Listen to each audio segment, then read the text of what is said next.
কি বুঝে সিগারেট খান, কোন বুঝে দাড়ি কাটেন, কোন বুঝে টেলিভিশনে নর্তকীর নাচ দেখেন। আজ 20 বছর ধরে যার ঘরে রঙিন টেলিভিশন চলে, নাচ গান সিনেমা নাটক নর্তকীর ছবি, আমনের বউ বাচ্চা বছরের পর বছর আমনের ঘরে বইয়া সোফাত বইয়া বইয়া টেলিভিশনে নাচ গান দেখে, আমনে মরতেন না? আমনের বউ বাচ্চা মরতো না? আমনে আল্লাহর সামনে দাঁড়াইতেন না? জীবন এমন সুন্দর যৌবন, আহা শক্তির টাইমটা, জীবনের সক্ষমতার সময়। ছোটবেলা তো ভাইয়া দুর্বল, বৃদ্ধ বয়সটাও দুর্বল। তোমাদের অনেক কিশোর নওজোয়ান একজনের গায়েও চাদর নাই, কিন্তু মুরব্বী সবগুলোর গায়ে চাদর। দেখো চাকায়া, এই চাচারা তোমার সব পরিচিত চাচা। অর্থ হইল এই বৃদ্ধের এই দুর্বলতা তাকে চাদর গায়ে দিতে বাধ্য করেছে। তার শরীরে শীতের অনুভূতিটা বেশি, ঠিক কিনা বলেন? কিন্তু তোমরা নওজোয়ান, তোমাদের অধিকাংশ কারো গায়ে চাদর নেই। তোমরা দেখো ভাইয়া, আমার গায়ে কোনো চাদরই নেই। তাইলে বুঝাইতে চাইলাম, এই শক্তির সময় যৌবন। যুবক চাইলে পাহাড় কাইটা সমান করতে পারবে, যুবক চাইলে সাগর নদী মাটি দিয়ে ভরাট করে দিতে পারবে। একটা এলাকার যুবক ছেলেরা যদি চায়, সবার হাতে হাতে মদের বোতল পৌঁছাই দিতে পারবে। একটা সমাজের ছেলেরা যদি চায়, সবার হাতে হাতে নামাজের মুসল্লাও তুলে দিতে পারবে। অতএব ছেলেরা, তোমরা যারা যুবক আয়োজন করছো, আমি তোমাদের উৎসাহ দেই, একটু আগাও, এখানে থেমে যাইও না। একটা মাহফিল করছি, 1 ফোঁটলা বিরিয়ানি খাওয়াই দিছি, খালাস না বন্ধু, একটু আগাও। তোমরা আবার বসো, যে কয়জনে মাহফিলের আয়োজন করছো তোমরা আবার বসো, যে আমরা কেমনে একটু ভালো হইতে পারি, একটু চরিত্রবান হইতে পারি, আমরা কেমনে নিজেরা নামাজ ধরতে পারি। একটু যদি হিম্মত করো যুবক, ইনশাআল্লাহ ভালো হবে। জীবনটাই ছবি একেবারে যেটা পাও।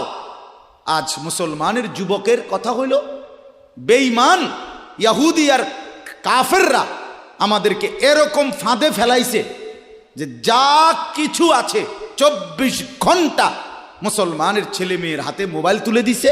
যেটা ফাও শুধু ছবি উড়াই আমগো কাছে পাঠাইবে।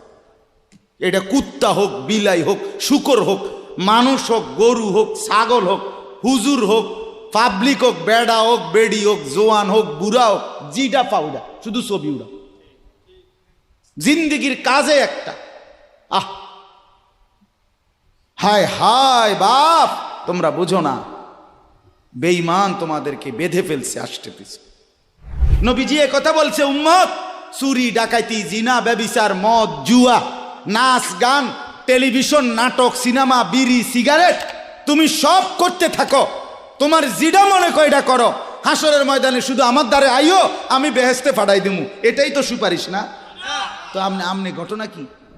এক বুজুর্গ বলছেন, আমি দেখলাম যে পুরা বাজারে যত ব্যবসায়ী তাদের মাল বিক্রি করতেছে, তন্মধ্যে সবচেয়ে বেশি চিল্লাইতেছে, কাস্টমার গ্রাহক ডাকতেছে এই বরফ বিক্রেতা, এবং চিৎকার করে করে বলতেছে, হে আল্লাহর বান্দারা, তোমরা ওই ব্যক্তির উপরে একটু দয়া করো, যাদের নেওয়ার জলদি জলদি নাও, যার পুঁজি খুব দ্রুতই গলে গলে শেষ হয়ে যাইতেছে। মানে আমার এই বরফের চাকাটা যদি তোমরা কিনতে দেরি করো, তাইলে আমার এটা কিন্তু এটাই আমার পুঁজি।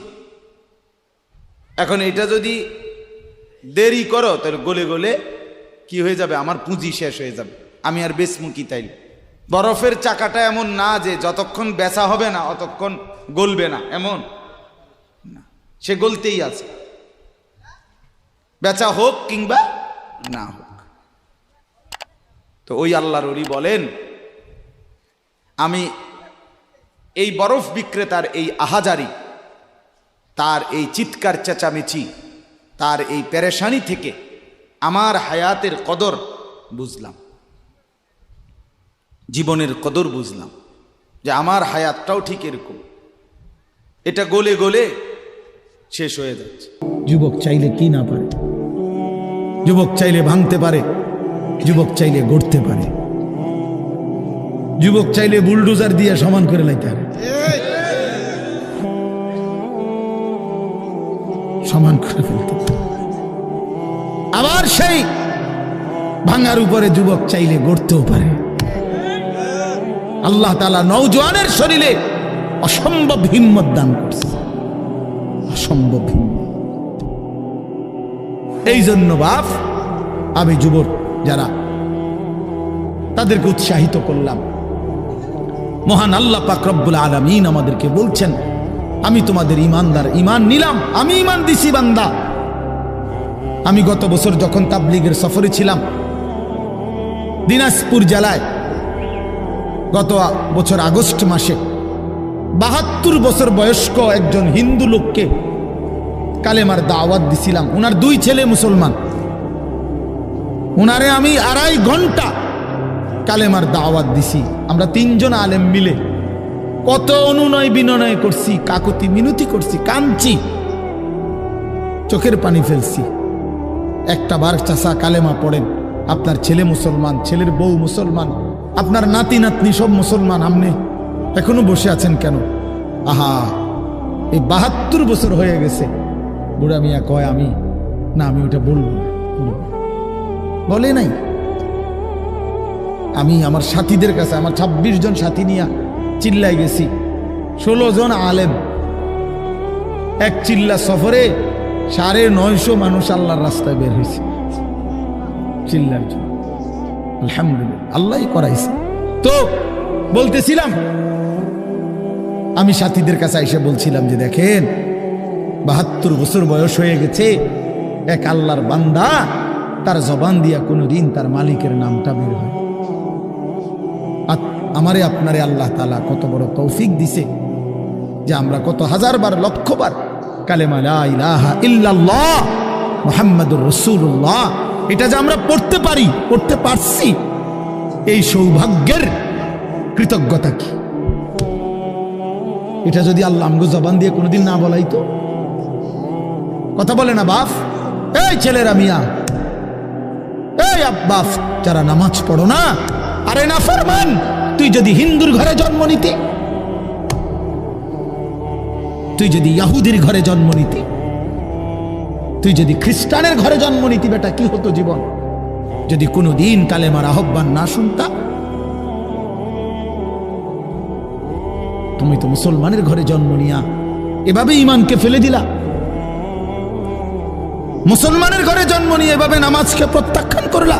ছি ছি ছি ছি, তোমারে দেখে তো হিন্দুও হাসবে, তোমারে দেখে তো ইহুদিও হাসবে, তোমারে দেখে তো খ্রিস্টানও হাসবে, যে দেখছো ওই নাকি শ্রেষ্ঠ জাতি, ওদের ধর্ম নাকি শ্রেষ্ঠ ধর্ম, ওদের ধর্ম কোরআন নাকি শ্রেষ্ঠ কিতাব, ওদের শ্রেষ্ঠ ধর্ম ওদেরই পছন্দ হয় না, ওদের শ্রেষ্ঠ কিতাব ওরাই পড়তে পারে না।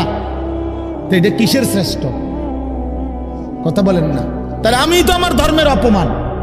কথা বলেন না, আমি আমার ধর্মের অপমান না, আমি আমার কোরআনের অপমান। এজন্য তোমরা যারা বেনামাজি ছেলে, তোমরা ধর্মের অপমান। তোমাদের যাদের চুল বেঈমানের মতো, তোমরা মুসলমান ধর্মের অপমান। তোমরা, তোমাদের কারণে আমার ধর্ম লজ্জিত, তোমাদের কারণে ধর্ম বেইজ্জতি হয়েছে। তোমরা ইসলামকে অপমানিত করলা, আল্লাহকে অপমানিত করলা, আমার নবীর শ্রেষ্ঠতম 23 বছরের আদর্শকে তোমরা অপমানিত করলা। এই অপমানের বিচার আল্লাহ করবে, মনে রাখো, ছেড়ে দিবে না বাপ। আল্লাহ কোরআনে বলছে, বান্দা আমি 1 সেকেন্ড ছাড়বো না, আমি হিসাব নিব। তুমি আমারে কি মনে করছো বান্দা? বাদুগা খাওয়াইছি দেখিয়া তুমি মনে করছো আমি মাতি না? হ্যাঁ, কিটা মনে করছো? এ পেশাব পায়খানার ভাত তুমি মনে করছো আমি কিছুই বলবো না, কিছুই বলবো না।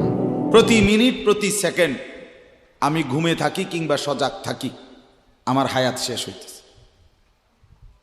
খামখেয়ালি করে গপ মারলাম, তামাশা করলাম, তবুও শেষ হচ্ছে। কঠোর পরিশ্রম করতেছে ওই ব্যক্তিরও সময় কি হইতেছে? হায়াত শেষ হচ্ছে। অতএব বরফ বিক্রেতার পুঁজি যেমন গলে গলে শেষ হয়, আমাদের হায়াত, আমাদের জিন্দিগি, আমাদেরকে একটি নির্দিষ্ট সময় আল্লাহ তাআলা বেঁধে দিয়েছেন। আল্লাহই জানেন সেটা কতক্ষণ। কিন্তু আমরা এটা বিশ্বাস করি নির্দিষ্ট। অতএব এই নির্দিষ্ট সময়টুকু আমরা যদি গুরুত্ব দেই কিংবা অবহেলা করি, সমানভাবে চলে। আমি ঘুমাইলাম 10টা বাজে, জেগে দেখি 12টা বাজে। তার মানে কি, আমার এই ঘুমের মধ্যে রাইখাই আমার হায়াতের 2 ঘন্টা আমার উপর দিয়া চলে গেছে।